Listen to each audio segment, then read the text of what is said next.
Hello students, start करते हैं आज का लेक्चर।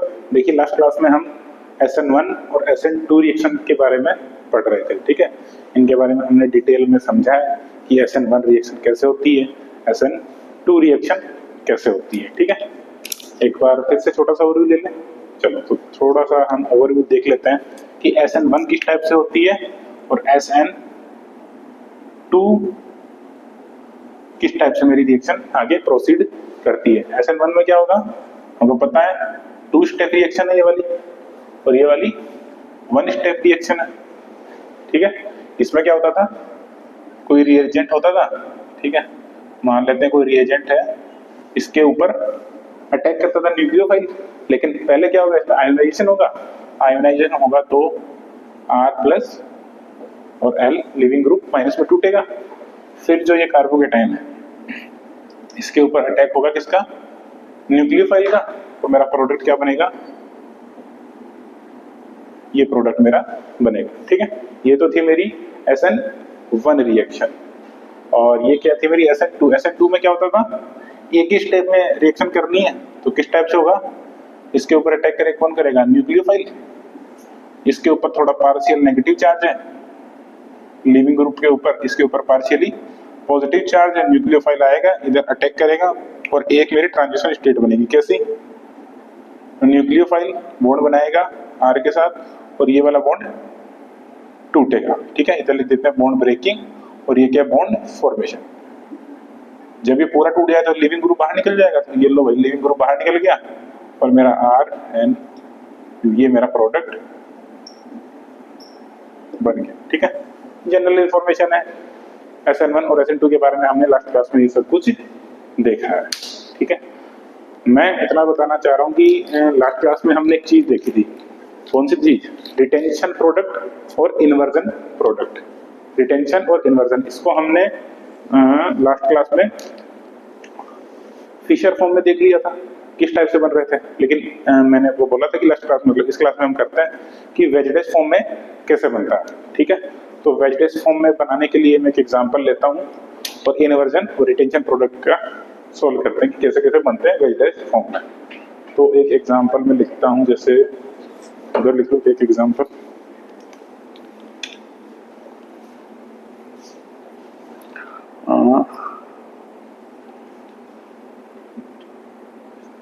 जैसे मेरे पास ये एक एग्जांपल है, मिथाइल,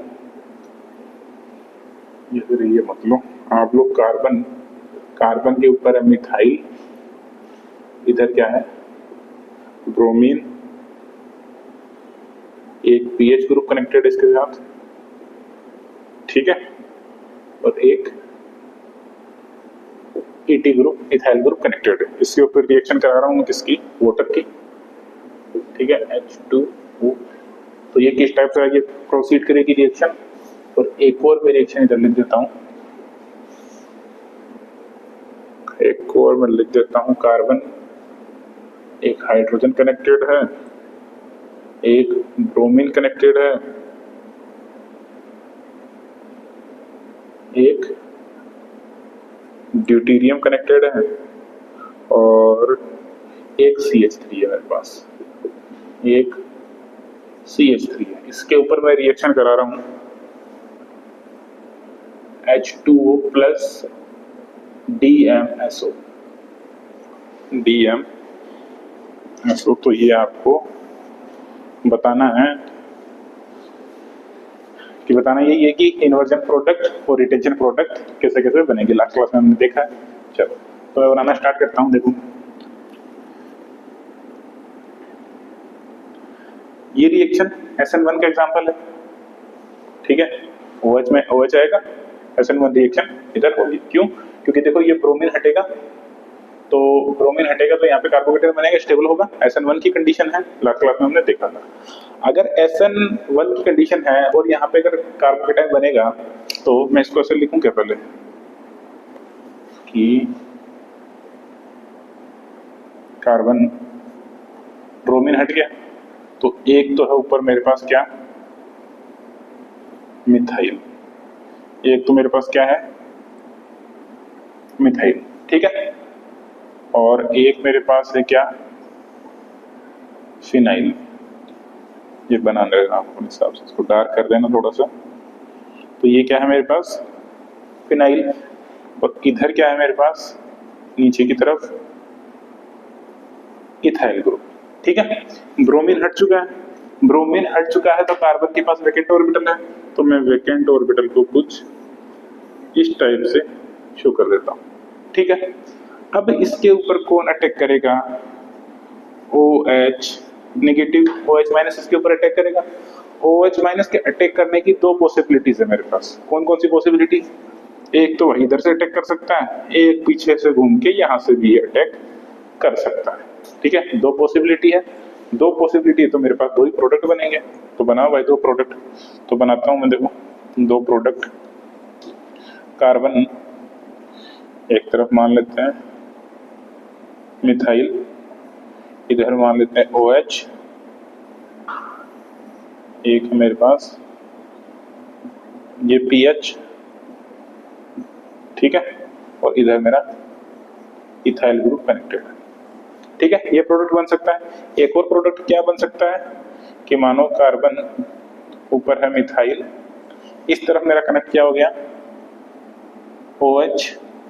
ठीक है, और क्या बचा मेरे पास, इथाइल है। तो इथाइल तो भाई नीचे, तो इसको नीचे रहने दो इथाइल को, तो ये इथाइल नीचे और ये मेरा PH ऊपर की तरफ, ये वाला PH ऊपर की तरफ। ठीक है, तो यहाँ पे मेरे पास दो प्रोडक्ट पॉसिबल है, एक तरफ OH इधर आगे से अटैक करे, एक बार पीछे से घूम के आए तो ऐसे अटैक करे। ठीक है, चलो तो बताओ इनमें से कौन सा मेरा रिटेंशन बनेगा और कौन सा इन्वर्जन बनेगा। देखो ब्रोमीन यहाँ पे, बाकी सब कंडीशन सेम है, तो इसमें OH बस इसकी जगह आ गया, बाकी सब कंडीशन सेम है। तो इसको मैं क्या बोलूंगा, रिटेंशन प्रोडक्ट। इसको क्या बोलूंगा, रिटेंशन प्रोडक्ट। ठीक है, और दूसरा वाला जो प्रोडक्ट है इसको क्या बोलूंगा, इन्वर्जन प्रोडक्ट। इसको क्या बोलूंगा, इन्वर्जन प्रोडक्ट। ठीक है, अब मैं एक बात और पूछता हूं आपसे कि बताओ इसमें रिटेंशन ज्यादा बनेगा या इन्वर्जन ज्यादा बनेगा। देखो दो प्रोडक्ट है मेरे पास, कोई एक प्रोडक्ट की क्वांटिटी ज्यादा हो सकती है और जनरली होती भी है। क्यों होती है, ये रीजन आप मुझे बताएं। मैंने बताया लास्ट क्लास में, अगेन मैं फिर से बता देता हूं। देखो यहाँ पे ब्रोमीन था पहले कनेक्टेड मेरे पास, ब्रोमीन यहाँ से हटा होगा, आयोनाइज हुआ होगा ना, तो आयोनाइज हुआ होगा तो ब्रोमीन यहाँ से हटा होगा। अब ऐसे नहीं कि ब्रोमीन यहाँ से हटा हुआ होगा तो इन्फिनिटी डिस्टेंस पे जाएगा, इन्फिनिटी पे तो जाएगा नहीं। ब्रोमीन हटा होगा तो भाई इधर इधर कहीं पे घूम रहा होगा, मान लेते इधर हो सकता है, इधर इधर कहीं पे भी हो सकता है। ठीक है, तो OH माइनस पे भी नेगेटिव चार्ज है, ब्रोमीन पे भी नेगेटिव चार्ज है, तो OH माइनस इधर से अटैक करेगा तो चांसेस है कि ब्रोमीन से जाके टकरा जाए। ठीक है, चांसेस हैं कि ये ब्रोमीन से जाके टकरा जाए, हो सकता है ऐसा, बिल्कुल हो सकता है ब्रोमीन से जाके ये टकरा सकता है। तो इधर से कनेक्ट होने की टेंडेंसी थोड़ी सी कम रहेगी और पीछे से कनेक्ट होने की टेंडेंसी थोड़ी सी ज्यादा रहेगी।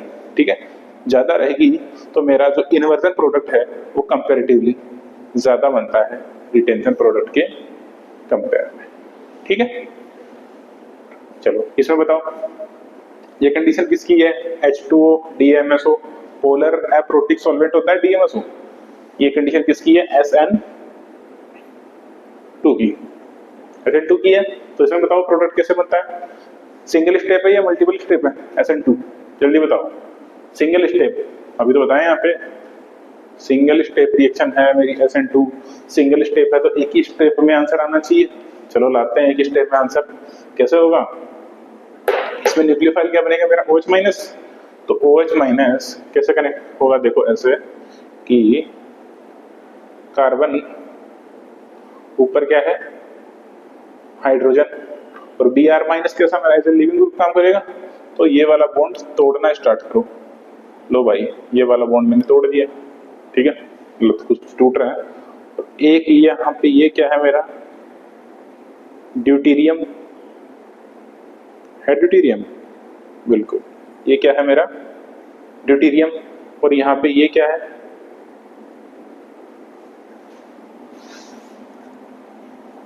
ये क्या है, CH3, ठीक है। और मेरा OH माइनस अब पीछे से आके अटैक करेगा, पीछे से आके अटैक करेगा ना, क्योंकि इधर से ब्रोमीन लगा हुआ है पहले से, इधर से कैसे अटैक करेगा, ठीक है, समझ रहे हो ना। ये सारी चीजें प्लेन में है, ये भी प्लेन में, ये भी प्लेन में, ये भी प्लेन में, एक प्लेन में है, ठीक है। और यहां से मेरा OH माइनस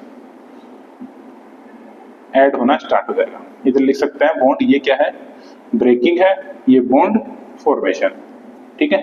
चार्ज लगाना चाहो तो आप लगा सकते हो, OH पे पार्शियली नेगेटिव चार्ज है, Br पे भी पार्शियली नेगेटिव चार्ज है, ठीक है। तो देखने से ऐसा नहीं लग रहा कि ये स्ट्रक्चर TBP जैसी है, ट्राइगोनल बाई पिरामिडल, जैसे PCl5 की रिएक्शन, PCl5 की स्ट्रक्चर आपको पता हो तो TBP टाइप होती है, TBP, ट्राइगोनल बाई पिरामिडल, ठीक है, उस टाइप की ये स्ट्रक्चर बनती है। और जैसे फिर आगे अगर आगे ये रिएक्शन प्रोसीड करेगी तो ये बॉन्ड पूरी तरीके से टूट जाएगा और ये बॉन्ड पूरी तरीके से बन जाएगा। तो मेरा फाइनल प्रोडक्ट क्या बनेगा, हाइड्रोजन, इधर क्या जाएगा OH, और ये तो ड्यूटेरियम मेरा ऐसा की ऐसा है, और ये क्या बन जाएगा मेरा CH3। तो बताओ ये वाला प्रोडक्ट मेरा इनवर्जन प्रोडक्ट बनेगा या फिर रिटेंशन प्रोडक्ट बनेगा, देखो आंसर दो जल्दी से, ये वाला प्रोडक्ट रिटेंशन बनेगा या फिर इनवर्जन बनेगा, बताओ। दिख रहा है भाई इन्वर्जन प्रोडक्ट है, रिटेंशन तो है नहीं। रिटेंशन होता तो क्या होता, ये OH माइनस इस Br की जगह आता, लेकिन ऐसा कुछ नहीं है, उसके अपोजिट डायरेक्शन में आ रहा है। तो ये वाला प्रोडक्ट मेरा इन्वर्जन प्रोडक्ट बनेगा, ठीक है। तो ये कुछ जनरल इंफॉर्मेशन थी SN1 और SN2 के बारे में। नहीं पता है तो कल के लेक्चर में जाएं और वहां से आप चेक करें। कुछ एग्जांपल करते हैं हम SN1 के और SN2 के, ठीक है, अच्छे अच्छे एग्जांपल है। अगर रिवाइज नहीं है पहले का तो पहले रिवाइज करें, बाद में ये सब चेक करें।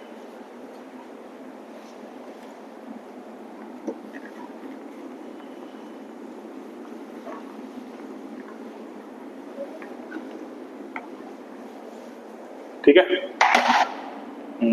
चलो, तो आपको बताना है रिएक्टिविटी का ऑर्डर बताना है। देखो क्वेश्चन में लिखाऊंगा नहीं, आपको सिर्फ बताना है रिएक्टिविटी का ऑर्डर SN1 के लिए और SN2 के लिए। तो क्वेश्चन लिखना स्टार्ट करो, एग्जांपल करके लिख देता हूं ना।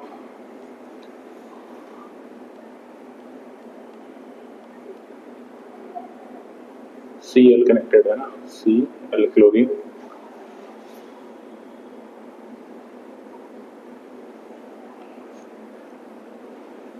Cl, इसमें आपको बताना है, इसको A मान लो, इसको B मान लो, इसको C मान लो, और आपको इसमें बताना है प्रोडक्ट नहीं बताना है, आपको बताना है reactivity order of SN1 and SN2। ये दोनों रिएक्शन होगी तो रिएक्टिविटी ऑर्डर किसका फास्ट होगा किसका स्लो होगा, ठीक है। आगे मैं ABCD नहीं लिखूंगा, आप अपने से समझ जाना A का मतलब क्या है, B का मतलब क्या है।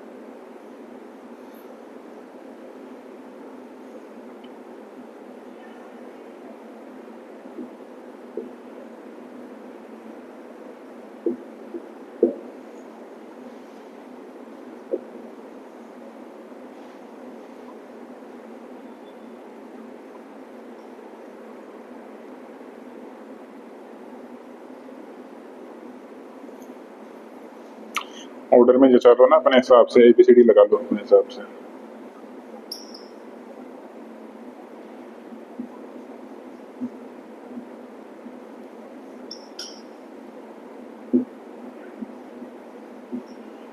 और एग्जांपल करते हैं कुछ, सब में आपको SN1 और SN2 का ऑर्डर बताना है कि कौन सी SN1 रिएक्शन किसमें फास्ट होगी किसमें स्लो होगी, है ना।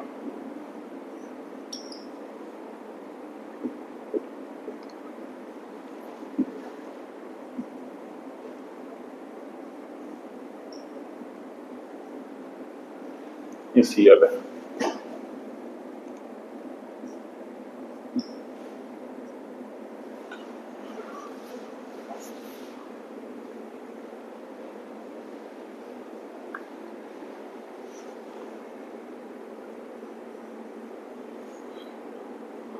अगर रिवाइज नहीं है तो कल जो पढ़ाया वो पढ़ के कर लो, अभी एक बार पढ़ोगे इजीली हो जाएंगे सारे क्वेश्चन कि SN1 के लिए क्या कंडीशन होनी चाहिए, SN2 के लिए क्या कंडीशन होनी चाहिए।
एक फाइनल एग्जांपल और करते हैं लास्ट का।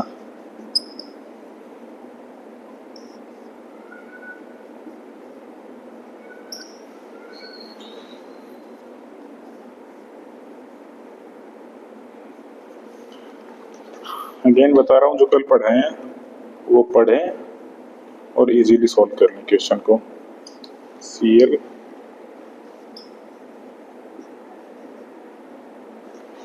ठीक है, चलो तो क्वेश्चन है, जल्दी से सॉल्व करो इनको, फिर डिस्कस करते हैं। वीडियो पॉज करो और सॉल्व करो जल्दी।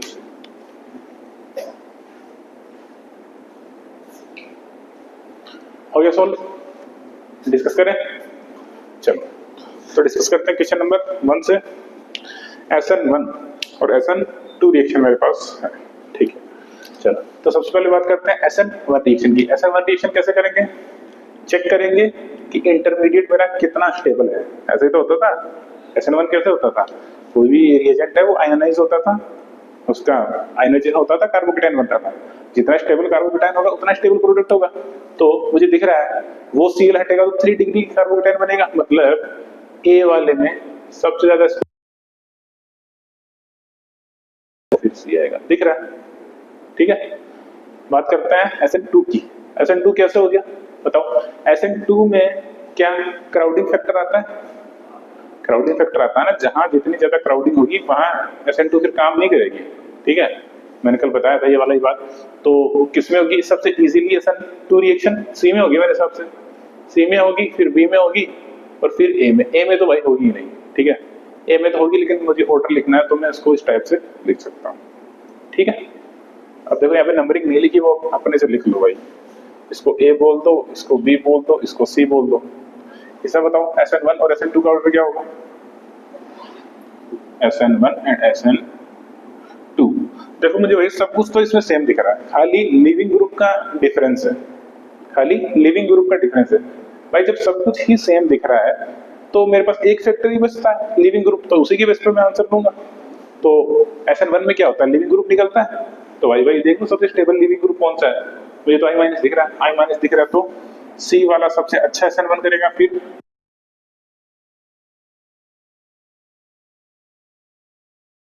2 डिग्री कार्बोकेटाइन है, 2 डिग्री कार्बोकेटाइन है। आगे वाली रिएक्शन सारी की सारी सेम है, फर्क पड़ेगा ओनली ऑन लिविंग ग्रुप के ऊपर कि लिविंग ग्रुप मेरा जितना ज्यादा स्टेबल होगा रिएक्शन मेरी उतनी इजीली हो जाएगी। तो SN2 में भी वही सेम चीज होगी, क्योंकि क्राउडिंग फैक्टर सबके लिए बराबर है और कोई बेस मेरे पास बचता नहीं है आंसर निकालने के लिए, तो फिर मैं इसी को फॉलो करके चलूंगा। इसमें बताओ SN1 का ऑर्डर, SN1 एंड SN2। इसको A बोल दो, इसको B बोल दो और इसको C बोल दो। बताओ SN1 क्या होता है, stability of carbocation, stability of carbocation. तो इसमें देखो अगर यहाँ कार्बोकेटायन बना तो इधर से हाइपर कॉन्जुगेशन भी है और इधर से रेजोनेंस भी है। इसमें ओनली रेजोनेंस है और इसमें तो भाई खाली, मुझे लगता है खाली हाइपर कॉन्जुगेशन ही, और तो कुछ है नहीं। तो मुझे लग रहा है ए में सबसे अच्छा SN1 होगा, फिर बी में होगा, फिर सी में होगा। ठीक है, SN2 की बात करते हैं। SN2 में क्या होता है, जिसमें क्राउडिंग सबसे ज्यादा होती है, या फिर ऐसे बोल दो कि इसको मैं थोड़ा सा आपको एक्सप्लेन कर देता हूं। मान लो कि यहाँ पे मेरा मान लो कोई भी लिविंग ग्रुप है, Cl मान लो, ठीक है, और C है तो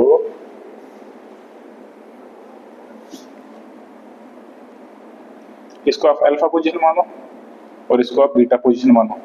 अगर बीटा पोजीशन पे मेरी क्राउडिंग है, ठीक है, दो आर ग्रुप नहीं, अगर तीन आर ग्रुप प्रेजेंट है तो ये रिएक्शन नहीं होगी। ठीक है, अगर दो ही आर ग्रुप प्रेजेंट है तो जनरली देखा जाता है ये रिएक्शन हो जाती है 4SN2।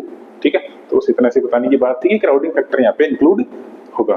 तो बताओ सबसे ज्यादा क्राउडिंग फैक्टर कहाँ है, इसमें सबसे ज्यादा क्राउडिंग, तो ये तो सबसे पीछे चला जाएगा, तो इसके तो पहुंचा दो सबसे पीछे। ठीक है, अब बताना है मुझे बी में और सी में, बी में और सी में। तो दिख रहा है भाई बी में सी में है कुछ क्राउडिंग का फैक्टर आ सकता है। ठीक है, तो बी वाले में एकदम क्राउडिंग नहीं है, तो बी वाले में मेरे इजीली रिएक्शन हो जाएगी। फिर किस में होगी, सी में। तो ये ऑर्डर मेरा आएगा।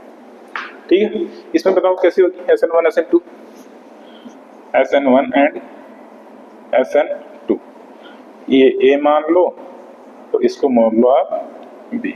तो बताओ कैसे होगी रिएक्शन इसमें, SN1 बताओ, इसमें कार्बोकेटायन यहाँ बनेगा, इसमें कार्बोकेटायन यहाँ बनेगा, ये कार्बोकेटायन रेजोनेंस स्टेबलाइज है, ये वाला नहीं है, तो ए में SN1 रिएक्शन अच्छी होगी कंपेयर टू बी। ठीक है, आपको पता होगा, क्या पता होगा कि ये जो ग्रुप है, ये जो शक्ल है, ये थोड़ा सा -I इफेक्ट लगाता है। जियो से मैंने आपको ये पढ़ाया कि ये जो ग्रुप है ये यहाँ पे -I के जैसे एक्ट करेगा। अगर -I के जैसे एक्ट करेगा तो बताओ, SN2 की बात कर रहा हूं, SN2 में मैंने आपको एक चीज और बताई थी कि मान लो ये कार्बन है, इसके ऊपर SN2 कहानी है, अगर इसके ऊपर इलेक्ट्रॉन विड्रॉइंग ग्रुप कनेक्टेड है, इलेक्ट्रॉन विड्रॉइंग ग्रुप कनेक्टेड है, तो ये इजीली SN2 कर देगा। ठीक है, इजीली SN2 कैसे कर देगा, मान लो इसके ऊपर इधर से तो मान लो ब्रोमीन टूट रहा है, या फिर ब्रोमीन को मत तोड़ो आप, वैसे बताने की जरूरत भी नहीं है, आपको पता पहले से। इलेक्ट्रॉन विड्रॉइंग ग्रुप जुड़ेगा तो पॉजिटिव चार्ज और बढ़ेगा कार्बन के ऊपर, और मेरा जो न्यूक्लियोफाइल है वो इजीली अटैक कर पाएगा। लो बता ही देता हूँ रे यार, इलेक्ट्रॉन विड्रॉइंग ग्रुप है, जितना इलेक्ट्रॉन विड्रॉइंग ग्रुप होगा वो इतना इलेक्ट्रॉन को अपनी तरफ खींचेगा, तो इसके ऊपर पॉजिटिव चार्ज जनरेट होगा, तो जो मेरा न्यूक्लियोफाइल है ये इस पे इजीली अटैक कर पाएगा। बस इतनी सी बात है, बाकी तो कुछ है नहीं। ठीक है, तो मेरा एक तो पॉजिटिव चार्ज यहाँ जनरेट होगा, एक यहाँ जनरेट होगा। ठीक है, तो यहाँ पे -I कनेक्टेड है, तो यहाँ पे न्यूक्लियोफाइल इजीली अटैक कर पाएगा, यहाँ पे थोड़ा देर से अटैक करेगा। तो मेरा इसमें भी सेम ऑर्डर रहेगा, फिर ए में ज्यादा होगा कंपेयर टू बी SN2 का ऑर्डर। ठीक है, इसमें बताओ, इसको आप ए बोलो, इसको बी और इसको सी। तो ऑर्डर बताना आपको SN1 एंड SN2 का ऑर्डर आप बताइए, बताइए जल्दी से, करते हैं सोल्व। देखो सबसे पहले बात करते हैं SN1 की। SN1 किसमें सबसे ज्यादा होगी, जिसमें मेरा कार्बोकेटायन सबसे ज्यादा स्टेबल होगा। तो मुझे तो भाई बी में सबसे ज्यादा स्टेबल दिख रहा है, बी में दिख रहा है, फिर ए में दिख रहा है, फिर सी में दिख रहा है। आपको भी दिख रहा है क्या, चलो बढ़िया दिख रहा है। तो SN2 की बात करते हैं, तो भाई SN2 मुझे बी में तो सबसे बेकार दिख रही है, क्योंकि बी में क्राउडिंग फैक्टर बहुत ज्यादा है, तो बी को पहुंचा दो सबसे पीछे। अब बचता है मेरे पास ए, और क्या बचता है, सी। तो ए में भी कुछ क्राउडिंग फैक्टर है, तो ए को पीछे कर दो और सबसे आगे किसको कर दो, सी को कर दो। ठीक है, ये हो गया SN1 और 2 का ऑर्डर। इसको ए बोलो, इसको बी बोलो, ठीक है, ए, इसको सी बोलो और इसको डी बोलो। तो इसमें बताओ SN1 का ऑर्डर तो क्या होगा, SN2 का ऑर्डर क्या होगा? SN1 का देखते हैं सबसे पहले। तो सबसे पहले देखते हैं हम कार्बोकेटाइन सबसे स्टेबल कहाँ होगा। तो इसमें तो सबसे कम होगा, ब्रिज हेड पे बन रहा है, दिख रहा है, और ब्रिज हेड वाला कार्बोकेटाइन सबसे लेस स्टेबल होता है। तो डी को तो पहुंचा दो सबसे पीछे, डी को तो मैंने पहुंचा दिया सबसे पीछे। अब देखो कार्बोकेटाइन और स्टेबल कहाँ है, यहाँ पे मेरा 3 डिग्री कार्बोकेटाइन बनेगा, मतलब बी सबसे ज्यादा होगा, ठीक है। फिर क्या होगा, सी दिख रहा है क्योंकि सी में 2 डिग्री कार्बोकेटाइन है ये वाला, और उसमें तो 1 डिग्री है, तो फिर क्या आ जाएगा मेरा ए। तो ये ऑर्डर हो गया मेरा SN1 का। SN2 का चेक करता है, SN2 का चेक करते हैं।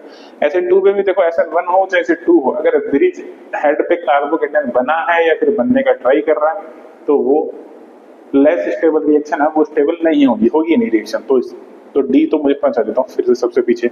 अब देखो क्राउडिंग फैक्टर इसमें है बी में सबसे ज्यादा, तो बी को लिख दो फिर इधर, ठीक है। और बी में लिख दिया मैंने, फिर मैं लिख सकता हूँ सी को लिख सकता हूँ दो तरफ से, और सबसे कम तो किसमें, ए में, ठीक है। तो ये ऑर्डर मेरा बन जाएगा किसका, SN2 रिएक्शन का, इसके लिए, ठीक है। ओके, इसमें चेक करो सब कुछ सेम है। यहाँ पे ऑक्सीजन के पास लोन पेयर है क्या, लोन पेयर है, तो भाई कौन सा इफेक्ट दिखाएगा, ये प्लस एम या माइनस एम, जल्दी बताओ। मेरे हिसाब से तो ये प्लस एम दिखाना चाहिए मुझे। यहाँ पे NO2 है, NO2 हमेशा मुझे पता है माइनस एम शो करता है, इधर तो कुछ है नहीं, न्यूट्रल है। तो अब बात करते हैं SN1 के बारे में और SN2 के बारे में। SN1 के बारे में बात करते हैं। सबसे ज्यादा स्टेबल कार्बोकेटाइन कहाँ होगा, देखो ये ब्रोमीन हटेगा तो यहाँ कार्बोकेटाइन आएगा, यहाँ कार्बोकेटाइन आएगा, यहाँ कार्बोकेटाइन आएगा, ठीक है। कार्बोकेटाइन स्टेबल कहाँ होगा, जहां कार्बोकेटाइन को इलेक्ट्रॉन मिल रहे होंगे, ठीक है। ये तो न्यूट्रल है, ये इलेक्ट्रॉन डोनेट कर रहा है तो भाई स्टेबल है कार्बोकेटाइन। ये इलेक्ट्रॉन खींच रहा है तो लेस स्टेबल है कार्बोकेटाइन। तो सबसे ज्यादा स्टेबल मुझे बी वाला दिख रहा है, इसको ए बोल दो, इसको बी बोल दो, इसको सी बोलो। तो सबसे ज्यादा स्टेबल मुझे कौन सा दिख रहा है, बी वाला। तो बी वाला सबसे ज्यादा स्टेबल, देन न्यूट्रल ए वाला, देन सी वाला, ठीक है। अब बात करते हैं SN2 की। SN2 में मैंने फिर देखो वही बात, इलेक्ट्रॉन विड्रॉइंग ग्रुप कनेक्टेड होगा तो कार्बन पे और ज्यादा पॉजिटिव चार्ज बनेगा। अगर कार्बन पे और ज्यादा पॉजिटिव चार्ज बनेगा तो उसके ऊपर न्यूक्लियोफाइल आके इजीली अटैक कर पाएगा।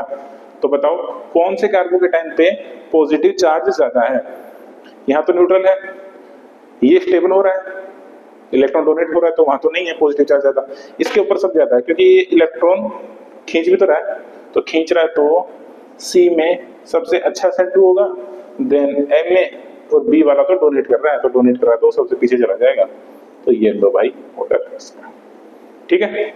इसमें बताओ सबसे लास्ट वाले में, इसको लिखो ए, इसको लिखो आप बी, इसको लिखो सी और इसको लिखो डी। तो बताओ SN1 और 2 का ऑर्डर क्या होगा, SN1 एंड SN2। SN1 बताओ स्टेबिलिटी ऑफ कार्बोकेटाइन, देखो यहाँ कार्बोकेटाइन बनेगा तो रेजोनेंस है क्या कार्बोकेटाइन के अंदर, नहीं भाई रेजोनेंस नहीं है। यहाँ पे ये कैसा काम करेगा, ये काम करेगा -m जैसे, ठीक है, -m के जैसे काम करेगा। यहाँ पॉजिटिव चार्ज बना तो प्लस m के जैसे काम करेगा, लोन पेयर इसके पास, ठीक है। ये भी रेजोनेंस स्टेबलाइज होगा डबल बॉन्ड के साथ, लेकिन उस पर कुछ नहीं है, नॉर्मल हाइपर कॉन्जुगेशन है। तो सबसे ज्यादा स्टेबल कौन सा होगा भाई, सबसे ज्यादा स्टेबल होगा बी। ऑक्सीजन का रेजोनेंस कार्बन के साथ इतना ज्यादा स्टेबल होता है जितना पीएच के साथ कार्बोकेटाइन नहीं होता, ठीक है। अगर मान लो मेरे पास ऑक्सीजन और पीएच का रेजोनेंस है, या फिर इसको ऐसे मत करो, इसको ऐसे करो कि इधर कार्बोकेटाइन है, इधर ऑक्सीजन का लोन पेयर है, इधर भी कार्बोकेटाइन है, इधर पीएच है, इधर कार्बोकेटाइन है, इधर ऑक्सीजन है। तो ये वाला इतना ज्यादा स्ट्रॉन्ग होगा कि इस पे अगर मैं 3-3 पीएच भी कनेक्ट कर दूं ना, 3-3 पीएच भी, तो भी यही ज्यादा स्ट्रॉन्ग होता है, इतना ज्यादा स्ट्रॉन्ग होता है, ठीक है। पीएच को भी पछाड़ देता है, पीएच कुछ नहीं लेने देने जाओ, पीएच चला जाएगा। तो ये वाला मेरा ज्यादा स्ट्रॉन्ग होता है, ठीक है। तो यहाँ पे भी यही कंडीशन बन रही है, लोन पेयर है, कार्बोकेटाइन है, तो ये बहुत ज्यादा स्टेबल है, ठीक है। चलो बी हो गया, ये तो इलेक्ट्रॉन खींच रहा है, इसको भी पीछे भेज दो, फिर क्या आएगा, सी आएगा, क्योंकि रेजोनेंस स्टेबल है तो सी कर दो। उसके बाद क्या आएगा, न्यूट्रल कंडीशन डी मेरी, न्यूट्रल नहीं बोल सकते इसको, हाइपर कंजुगेशन के थ्रू भी थोड़ा सा तो स्टेबिलिटी मिल ही रहा है, ठीक है। और फिर क्या आ जाएगा मेरा, ये सबसे पीछे। अब बात करते हैं SN2 रिएक्शन की। SN2 रिएक्शन कैसे होगी बताओ। देखो SN2 में मेरा अगर इलेक्ट्रॉन विड्रॉइंग ग्रुप कनेक्टेड है, इलेक्ट्रॉन विड्रॉइंग ग्रुप कनेक्टेड है तो रिएक्शन इजीली हो जाएगी। तो भाई ए में इलेक्ट्रॉन विड्रॉइंग है, ठीक है, तो ए तो सबसे ज्यादा कर दो इस बार, ए सबसे ज्यादा हो गया। अब देखो इसमें इसमें और इसमें मेरा रेजोनेंस स्टेबलाइज बनेगा क्या, बिल्कुल इसमें कार्बोकेटायन रेजोनेंस स्टेबलाइज है। लेकिन देखो इसमें हमको एक चीज देखनी पड़ेगी SN2 में, वो चीज ये देखनी पड़ेगी कि इसमें देखो क्राउडिंग फैक्टर उतना फर्क नहीं पड़ रहा, क्योंकि इनमें देखो क्राउडिंग फैक्टर सेम है, ठीक है। तो अब मुझे चेक करना पड़ेगा स्टेबिलिटी ऑफ कार्बोकेटायन। जितने ज्यादा इलेक्ट्रॉन विड्रॉइंग ग्रुप कनेक्टेड होंगे फॉर SN2 रिएक्शन, वो रिएक्शन उतनी फास्ट होगी। तो यहाँ पे इसका मैं -I इफेक्ट चेक करूंगा, ठीक है। तो यहाँ पे भी कुछ -I लग रहा है, इसका तो कुछ -I है, ठीक है।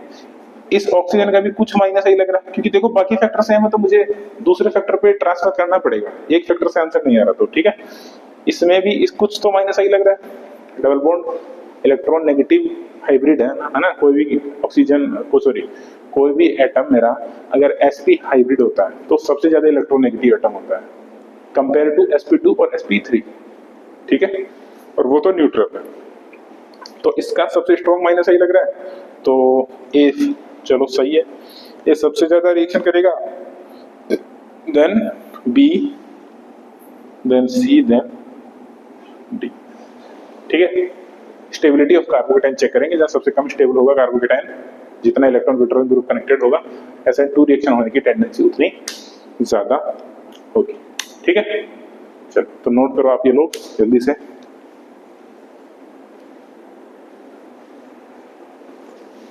एक क्वेश्चन और करते हैं।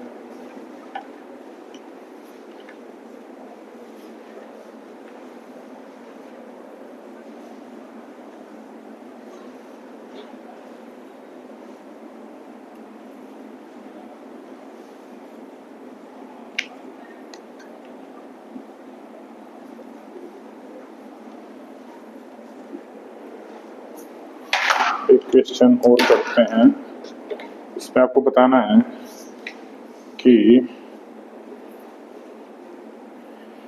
कौन कौन से कंपाउंड के अंदर मेरी व्हाइट पीपीटी बनेगी, ठीक है।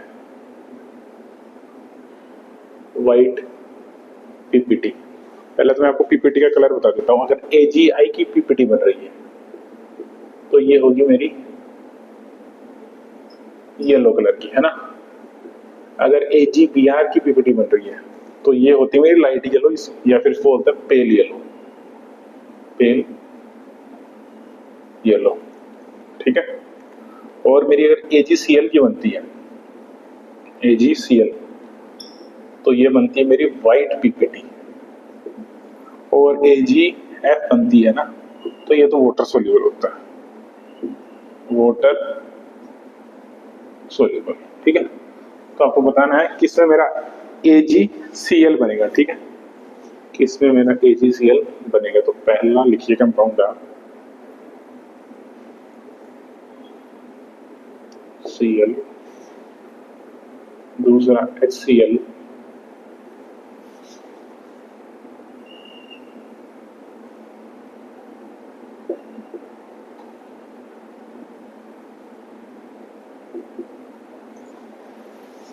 फोर्थ लिखो आप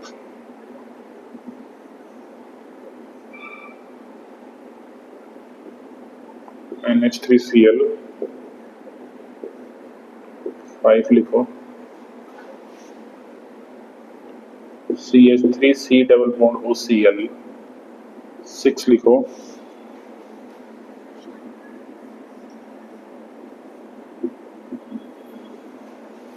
सेवन,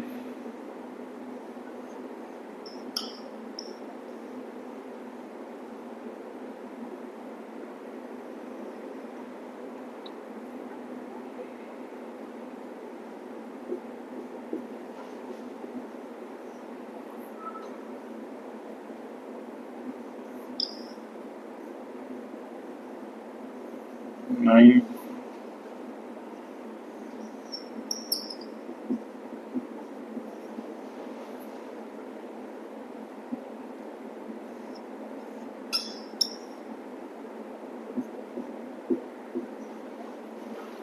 10 हो गया, ठीक है 11 लिखो, 12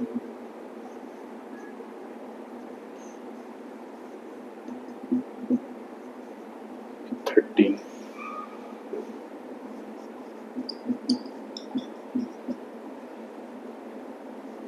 ठीक है। तो ये कुछ कंपाउंड है, इसमें आपको बताना है कि व्हाइट पीपीटी बनेगी या नहीं बनेगी। व्हाइट पीपीटी कैसे बनेगी? जब मेरा AgCl बनेगा, ठीक है। AgCl कब बनेगा? जब ये Cl बाहर निकलेगा, ठीक है। ये Cl बाहर निकाला तो यहाँ पे कार्बोकेटाइन बनेगा, तो वही चेक करना आपको, अगर स्टेबल कार्बोकेटाइन बन रहा है तब तो AgCl की पीपीटी बन जाएगी, और अगर स्टेबल कार्बोकेटाइन नहीं बन रहा है तो फिर पीपीटी मेरी नहीं बनेगी, ठीक है। तो इसको सॉल्व करो और जल्दी से आंसर दो, दीजिए आंसर इसका जल्दी। देखो 1 बाय 1 चेक करते हैं। क्वेश्चन नंबर 1 में बताओ व्हाइट पीपीटी बनेगी कि नहीं बनेगी? यहां से अगर Cl हटेगा, यहां से अगर Cl हटेगा तो यहाँ पे कार्बोकेटाइन बनेगा, तो भाई ये तो स्टेबल कार्बोकेटाइन है, तो ये प्रोडक्ट बनेगा, ठीक है। इसमें भी होगा Cl माइनस H प्लस बनेगा, ठीक है। इसमें बनेगा क्या? डबल बॉन्ड पे पॉजिटिव चार्ज कभी आता है? नहीं आता। डबल बॉन्ड एक इलेक्ट्रॉन नेगेटिव एटम की तरह काम करता है, डबल बॉन्ड वाला कार्बन या डबल बॉन्ड वाला कोई भी एटम, तो इसके ऊपर पॉजिटिव चार्ज नहीं आएगा, मतलब व्हाइट पीपीटी नहीं बनेगी। इसमें भाई ये तो आयन फॉर्म में है, बिल्कुल होगा यहाँ पे। तो क्वेश्चन नंबर 5 में होगा क्या बताओ? इस पे पॉजिटिव आएगा तो रेजोनेंस स्टेबलाइज होगा, ये भी देगा इसीलिए व्हाइट पीपीटी। यहाँ पे ब्रिज हेड कार्बन पे कार्बोकेटाइन आएगा, नहीं देगा, ठीक है। इसमें बताओ कितने इलेक्ट्रॉन होंगे? पाई इलेक्ट्रॉन हो जाएंगे। अगर यहाँ पे पॉजिटिव चार्ज आ गया तो 2 2 4 तो 6 6 pi electron, 6 pi electron aromatic बन गया भाई, एरोमेटिक। तो एरोमेटिक हो गया तो तगड़ा स्टेबल हो गया, बिल्कुल देगा व्हाइट पीपीटी। इसमें बताओ, इसमें बताओ 4n + 2 पाई है क्या? 4n + 2 पाई, ठीक है, ये भी एरोमेटिक बन जाएगा, पॉजिटिव चार्ज आता है तो ये भी देगा। इसमें बताओ ये हटेगा तो यहाँ पे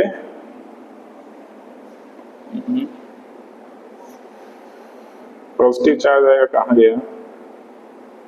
अगर ये हटेगा तो यहाँ पे पॉजिटिव चार्ज आएगा, और पॉजिटिव चार्ज आएगा तो इसमें तो देखो एरोमेटिक बनेगा तो ये देगा, ठीक है। लेकिन इस वाले में देगा या नहीं देगा? ये आई थिंक डांसिंग रेजोनेंस वाला केस बन रहा है क्या? डांसिंग रेजोनेंस वाला केस बन रहा है ना, यहाँ पे पॉजिटिव बनेगा तो ये भी देगा, ठीक है। तो ये वाला एंटी एरोमेटिक 4 पाई इलेक्ट्रॉन ना, 4 पाई इलेक्ट्रॉन पॉजिटिव चार्ज आएगा तो ये नहीं देगा, ये भी नहीं देगा। CH3 पे पॉजिटिव नहीं आएगा, ये भी नहीं देगा। डबल बॉन्ड पे पॉजिटिव नहीं देगा, ये भी नहीं देगा, ठीक है। तो टोटल आंसर कितना आएगा इसका बताओ, काउंट करके बताओ। 1 2 3 4 5 6 नहीं 1 2 3 4 5 6 7। तो करेक्ट आंसर कितना होगा इसका?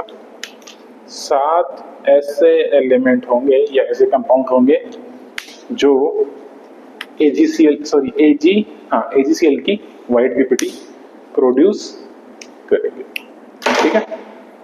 AgCl की व्हाइट पीपीटी प्रोड्यूस करेंगे, ठीक है। ये वाला केस समझ में आया ना, डांसिंग रेजोनेंस क्या होता है? नहीं होता तो मैं और बता देता हूँ आपको, भूल जाओगे आप। ये वाला केस जो है इसमें क्या बनता है, देखो इस टाइप से बनता है। यहाँ पे पॉजिटिव चार्ज बनेगा, ठीक है, यहाँ पे पॉजिटिव चार्ज बनेगा तो होता क्या है कि ये बॉन्ड कभी कभी टूटता है। कैसे टूटता है देखो, ऐसे ऐसे बनाएंगे तो ज्यादा समझ में आएगा, ठीक है। ये पॉजिटिव चार्ज है, कभी ये बॉन्ड टूट जाता है, कभी ये बॉन्ड टूट जाता है, तो टूटेगा तो क्या बनेगा बताओ?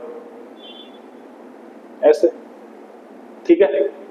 और ये बॉन्ड टूटेगा तो ये डबल बॉन्ड बनता है, ये डबल बॉन्ड बनेगा यहाँ पे और ये पॉजिटिव चार्ज आ जाता है यहाँ पे, ठीक है। और एक और इसमें रेजोनेंस केस बनता है, कभी ये नीचे वाला बॉन्ड टूट जाता है, नीचे वाला बॉन्ड टूटेगा तो ये डबल बॉन्ड इधर आ जाता है और पॉजिटिव चार्ज मेरा इधर आ जाता है, ठीक है। इसी टाइप से कुछ एक डांसिंग रेजोनेंस होता है, इससे ये एक्सेप्शनली बहुत ज्यादा स्टेबल हो जाता है, ठीक है। तो ये केस था डांसिंग रेजोनेंस का। बाकी सब कुछ तो सिंपल है, आप कर सकते हैं। चलो आज के लिए इतना ही है, थैंक यू।